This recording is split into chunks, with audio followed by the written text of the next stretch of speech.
కొండంత దేవుడికి ఆవగింజంత కర్పూరం. పేరు జయరామన్. వయస్సు 70 సంవత్సరాలు. ఊరు పూండి.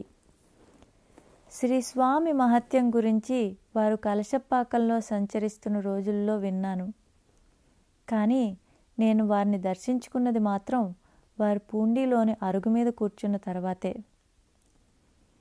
ఒకరోజు మా అమ్మ శ్రీ స్వామికి ఒక చాక్లెట్ ఇచ్చి, ఇది చాలా స్వామి అని అడిగింది.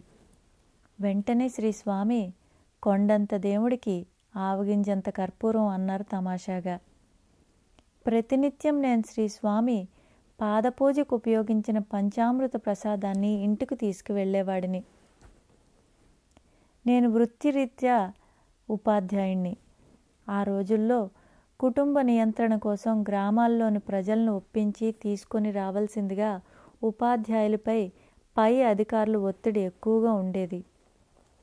అటువంటి సమయంలో ఒకసారి మా బాధలను శ్రీ స్వామికి విన్నవించుకున్నాను.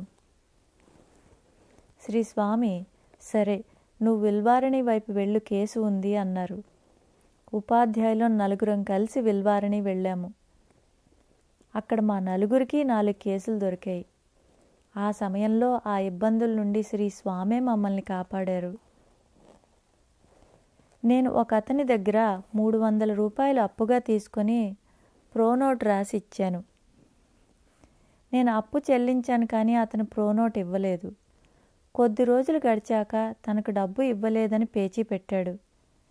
శ్రీ స్వామితో నేను ఈ విషయం అంతా వివరించి పోలీసులకు అతనిపై ఫిర్యాదు చేయాలనుకుంటున్నానని, మీకు చెప్పిపోదామని వచ్చానని చెప్పాను. శ్రీ స్వామి అంతా విని అతనిపై ఏ చర్య తీసుకోవద్దని చెప్పి, అతను ప్రోనోట్ ఇప్పుడు తిరిగి ఇస్తాడు, వెళ్ళు అన్నారు. శ్రీ స్వామి ఆజ్ఞ ప్రకారం అతని వద్దకు వెళ్ళగానే అతను మారు మాట్లాడక ప్రోనోటును తిరిగి ఇచ్చివేశాడు. అంతా శ్రీ స్వామి అనుగ్రహమే. నా మరదలి భర్త మద్యపానానికి అలవాటు పడి ఇంట్లో గొడవ చేస్తూ ఉండేవాడు. ఆమె ఆ బాధలు భరించలేక భర్తను వదిలి పుట్టింటికి వచ్చింది. ఆమె శ్రీ స్వామిని దర్శించుకొని తన గోడును వారికి నివేదించుకుంది. శ్రీ స్వామి ఆమెతో ఇక మీదట బాగుంటుంది అని ఆశీర్వదించి పంపారు. వారి ఆశీస్సుల వల్ల అప్పటి నుంచి ఆమె భర్త నైజం మారడంతో ఆ దంపతులిద్దరూ ఎంతో అన్యోన్యంగా ఉన్నారు. శ్రీ పూండి స్వామి పంచలోహ విగ్రహం తయారైంది. విగ్రహాన్ని లారీలో తీసుకొని వస్తున్నారు. పూండిలో తమ ఇళ్లకు బయలుదేరడానికి అనుమతి అడిగిన భక్తులతో శ్రీ స్వామి వారిని వెళ్ళవద్దని, విగ్రహం వచ్చిన తర్వాత ఊరంతా ఊరేగింపు జరుపుతారు, ఆ తర్వాత వెళ్ళండి అన్నారు. శ్రీ స్వామి చెప్పినట్లే ఆ విగ్రహాన్ని ఊరంతా ఊరేగింపు జరిపారు. ప్రతి సంవత్సరం తైపూసానికి భక్తులు విశేషంగా పూజలు చేసేవారు. ఒక సంవత్సరం కమిటీ వాళ్ళు నందనార్ నాటకాన్ని ఏర్పాటు చేశారు. ఆ సమయంలో మంచు, చలి ఎక్కువగా ఉన్నది. వచ్చే భక్తులకు పందిళ్లు వేయడం అంటే కష్టంతో కూడిన విషయమని జ్ఞాన మొదలయార్ అనే భక్తుడు శ్రీ స్వామితో మొరపెట్టుకున్నాడు. శ్రీ స్వామి దయవల్ల నాటకం వేసిన రోజు మంచు, చలి లేనే లేవు. రామానుజం అనే వ్యక్తికి చదువుకునే రోజుల్లో మతిస్థిమితం తప్పింది. ఒంటి మీద బట్టలు కూడా లేకుండా తిరుగుతూ ఉండేవాడు. అతన్ని శ్రీ స్వామి వద్దకు ఆశీస్సుల కోసం తీసుకువచ్చారు. శ్రీ స్వామి ఆశీస్సులిచ్చారు. తర్వాత అతనికి స్థిమితం చిక్కి బాగా చదువుకొని ఉపాధ్యాయుడిగా పనిచేసి పదవీ విరమణ చేశాడు. శ్రీ స్వామి దయవల్ల సుఖంగా జీవిస్తున్నాడు. శ్రీ స్వామి మహాసమాధి అనంతరం మా అమ్మాయికి కోఆపరేటివ్ బ్యాంకులో క్లర్క్ ఉద్యోగానికి ఇంటర్వ్యూ వచ్చింది. ఆ ఇంటర్వ్యూకు వెళ్లే ముందు శ్రీ స్వామి మందిరంలో ప్రదక్షిణలు చేసి ఉద్యోగం రావాలని వారిని ప్రార్థించుకొని ఇంటర్వ్యూకు హాజరైంది.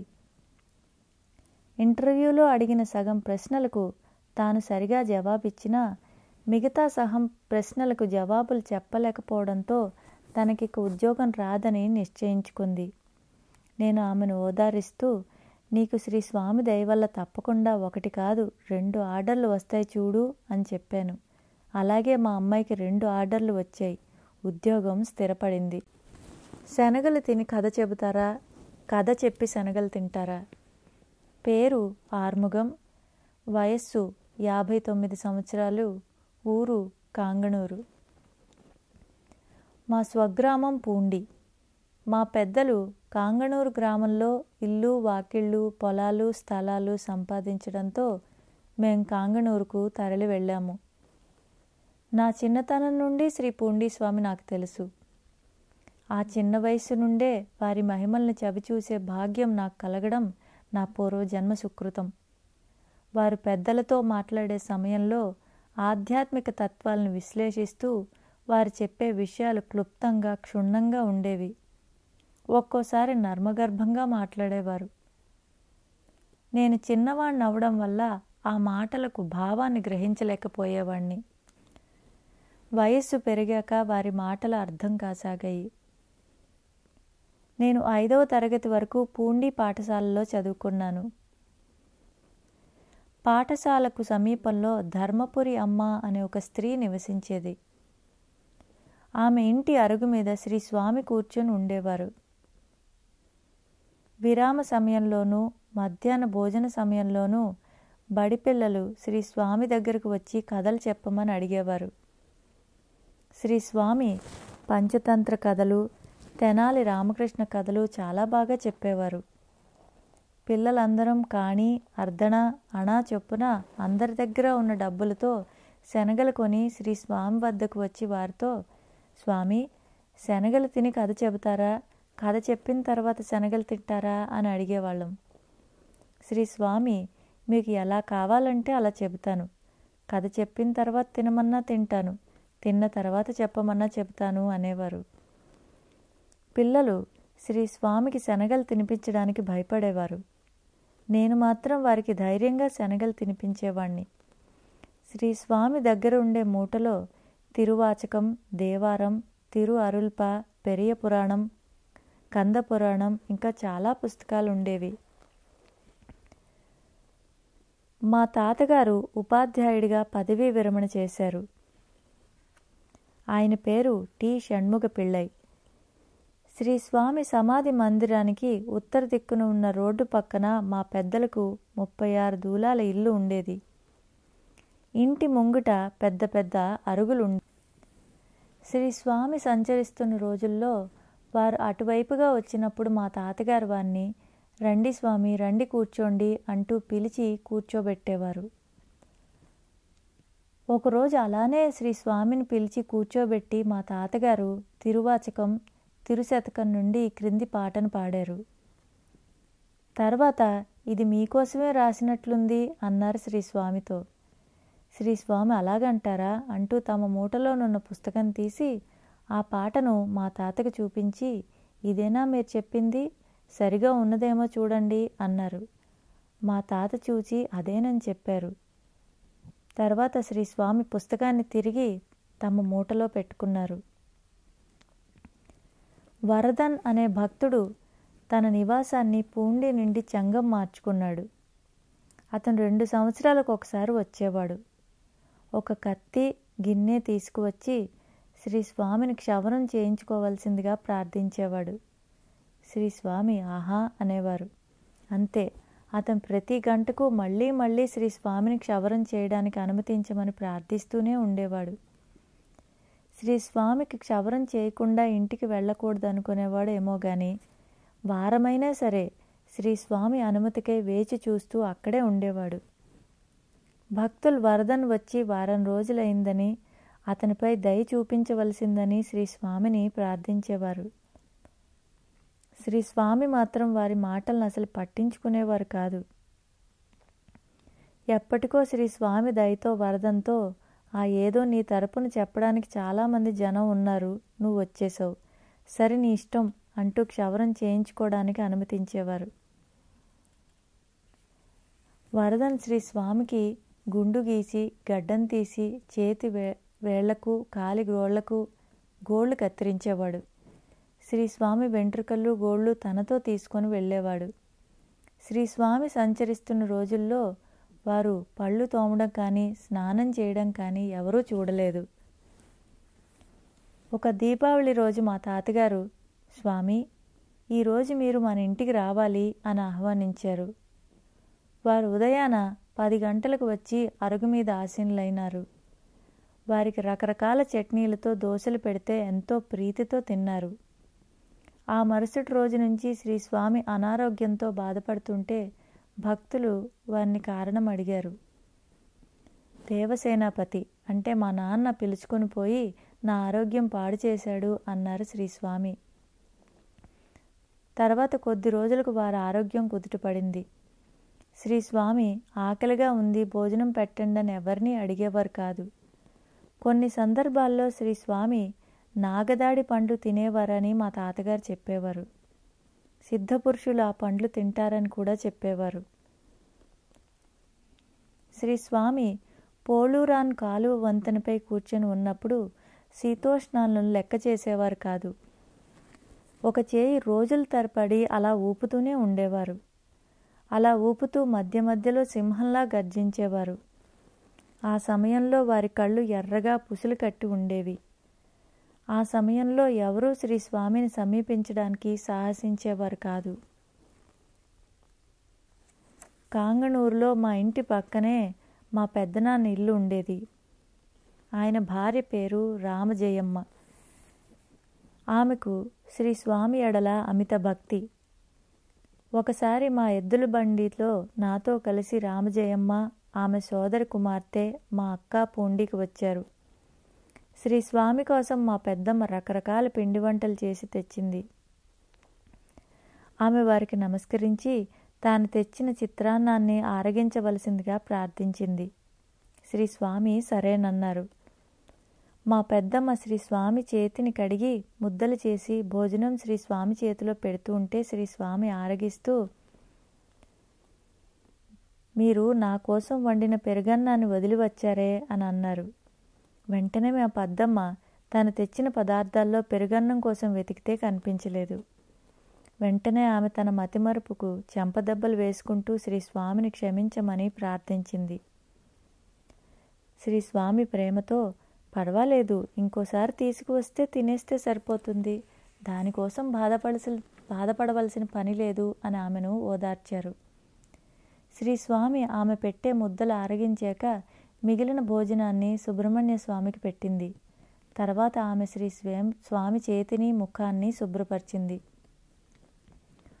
ఒక మంచి కుటుంబంలోని అబ్బాయి వివాహం ఆడదలిచి మా అక్కను మా పెద్దమ్మ చెల్లెల కూతుర్ని చూసి వెళ్ళాడు.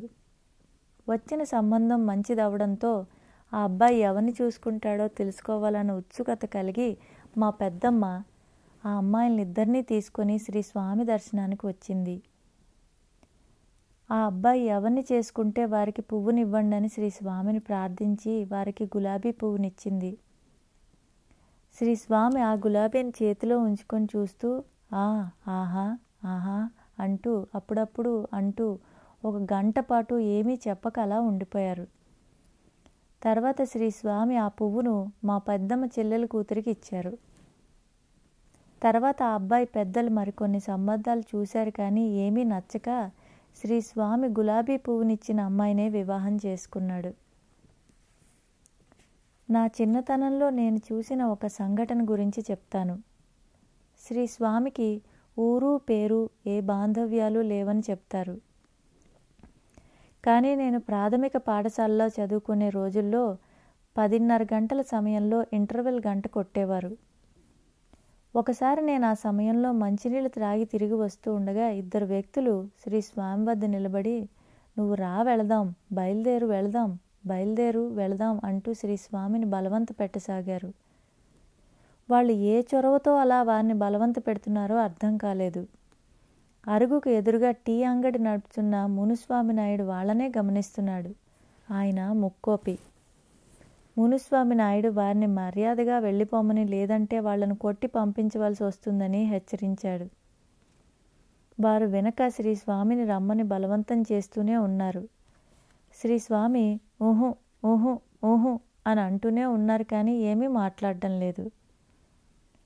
మునిస్వామి నాయుడు వారితో, స్వామితో ఎందుకు తగాదా పడుతున్నారయ్యా, మీ పనులు మీరు చూసుకొని వెళ్ళండి అని నచ్చచెప్ప చూశాడు. ఆ సమయానికి మరి 2-3 గుమిగూడడంతో 2 రోజుల నుంచి జరుగుతున్న ఈ విషయాన్ని వారికి మునిస్వామి వివరంగా చెప్పి వాళ్ళని వెళ్ళమని, లేకపోతే కొట్టవలసి వస్తుందని బెదిరించడంతో వాళ్ళిద్దరూ వెళ్ళిపోయారు.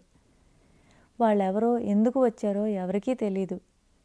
శ్రీ స్వామి కూడా వారి గురించి ఎవరికీ ఏమీ చెప్పలేదు. శ్రీ పూండి స్వామి కూర్చున్న అరుగుకు పడమర దిశగా ఉన్న స్థలంలో మా తాతల ఆస్తి. ఆ స్థలం శ్రీ స్వామి ఆలయ నిర్మాణానికి సరైన స్థలమని అందరూ నిర్ధారించి ఆ స్థలం కోరడంతో మా నాన్న వెంటనే బయలుదేరి శ్రీ స్వామి సన్నిధికి వచ్చి శ్రీ స్వామితో స్థలం అడుగుతున్న విషయం చెప్పి ఏమి చేయమంటారో తెలియచేయమని వారిని ప్రార్థించాడు. శ్రీ స్వామి, దాందేముంది, నలుగురు అడుగుతున్నారు కదా, ఇచ్చి వెళ్ళండి అన్నారు. ఆ స్థలానికి సంబంధించిన దస్తావేజుల్లో మొదట మా తాతగారైన షణ్ముఖ పిళ్ళై, ఆ తర్వాత మా తండ్రి గారైన దేవసేనాధిపతి పిళ్ళై, సాక్షుల సంతకాలు నేను, మా అన్న బాలసుబ్రహ్మణ్యం, మా తమ్ముడు స్వామినాథన్ చేశాము. ఆ స్థలంలోనే ప్రస్తుతం శ్రీ స్వామి సమాధి మందిరం ఉంది. ఒకరోజు నేను, మా నాన్నగారు శ్రీ స్వామిని దర్శించుకున్నాం. మా నాన్న శ్రీ స్వామితో, స్వామి, నా పేరు గుర్తుందా అని అడిగారు. శ్రీ స్వామి, ఏమిటి, మీరు దేవసేనాధిపతి, నాకు తెలీదా అన్నారు. శ్రీ స్వామి జవాబు విన్న మా నాన్న పరమానంద భరితులయ్యారు.